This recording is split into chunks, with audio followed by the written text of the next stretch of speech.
Hey, what's up you guys? Today's video is about how much I get paid on YouTube. Is it worth doing a YouTube video? Is it easy? Is it hard? Why I'm doing it? The first question is, lots of people are asking me, can you really make a full-time career by making YouTube videos? And there is no specific answer. It's like asking people if you can make a living doing Uber. Obviously, it depends on the person. Some people would tire after one ride, and some people would continue until they pass out and they will make a fortune. I personally know guys that are doing Uber. They are the only working person in their family of 4 or 5, and they're doing well. They have their own properties, they're living well. It really depends on you. There are certain do's and don'ts on YouTube. First thing you need to know is there are requirements to get monetized. It's not just you make a videos and you get paid. It used to be you had to pass 1,000 subs, like 1,000 people that subscribe on your channel, which is not easy. I mean, you can ask your friends and family, but not everybody will help you out unless you have like a very big family.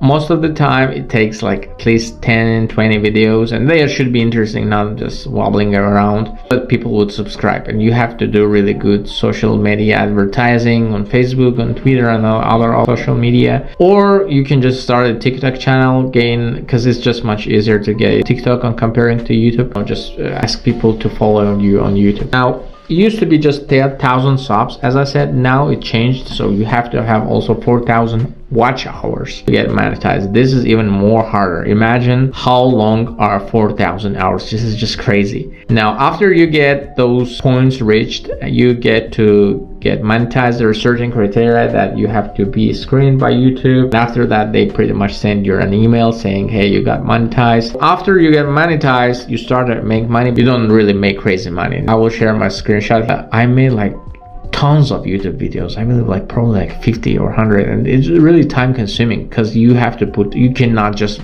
start talking about random stuff. You have to talk about the things you really know and add value to people's lives. Just imagine how many people upload the videos to YouTube, and most of the time, if it's not a quality content, people just will not watch you. Now, if you are adding value to people's lives, stories make sense, then people start to watch you, and then you start to make money. This is how much I made. It's not much, but I'm not making YouTube as way to earn money. That's not that I'm counting on. Of course, to have additional income is always good, but my plan is to start to earn on YouTube and just to hire people who would help me to make a content and edit. First thing I would advise to whomever who plan to start a YouTube channel is have a patience. It's not like overnight success. You would really have to put in a work. You would have to make a video after video after video after video, and it should be interesting content. You have to love what you do. It's not like you can do 1 to 3 videos and it will catch up. Second thing is you have to understand why you're doing YouTube. Now, personally, I do YouTube because of the legacy. All of us would be gone one day, and I would love my grandchildren, my children, their kids to watch me and say, hey, look at the grandpa, what a hustler he was. Like, we have to continue this legacy. I used to have a YouTube channel in different language back when I would move to States, and as an immigrant, the hardest times are the times when you just move to the new place. You have to adapt, you have to catch up, build everything from the scratch. And I did the videos at those times, and now I'm watching those videos. I'm just proud of myself how fast I was able to adapt the things that I was able to accomplish. It's really good to have those kind of legacy. Give yourself a pat in the back saying, hey, we did it. That's one of the reasons what I do. Another thing is educational for me personally. I used to teach university, and what the conclusion I came to was that the best way to memorize any material is to teach it to other people. So when you're talking about something and you're trying to explain it to other people, this is a way you start to understand the material yourself. And most of the time I try to do videos about the content that I already know. Once in a while I do a research and I do the content about the things that I'm not that informed, like financial issues, credit cards. I do have some kind of knowledge, but I don't scroll the internet all the time to find out what is the best last credit cards to use.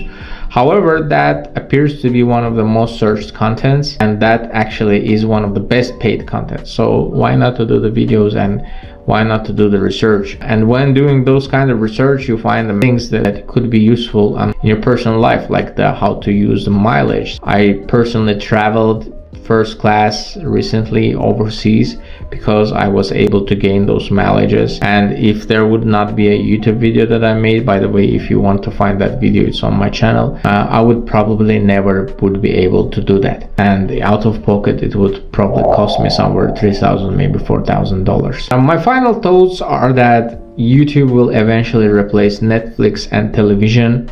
It's just impossible to compete with YouTube because the new generation that is coming up, the kids, they're just watching YouTube. They don't watch Netflix. Sometimes they watch Disney Plus, but YouTube, especially after YouTube Shorts came, have no competition. There is no other platform that would be able to compete with YouTube. I'm not talking about only America, I'm talking about the whole world. People do not watch TikTok on TV. Don't take a phone, scroll here and there, but most people understand that it's temporary. I'm not talking about the possibility of getting banned for some platforms on the United States soils. But except China, where YouTube is banned officially, every other country you would go, you would see people watching YouTube. I definitely advise you guys, if you have a business, you have to be on the YouTube. If you are self-employed, you have to be on the YouTube. If you're some kind of expert that is trying to send a message to the world, you have to be on the YouTube. Again, it takes time. It's not overnight success, but if you put in the work, you will get there. Hope this video was interesting. You found value. Don't forget to subscribe to the channel and see you on the next one, guys.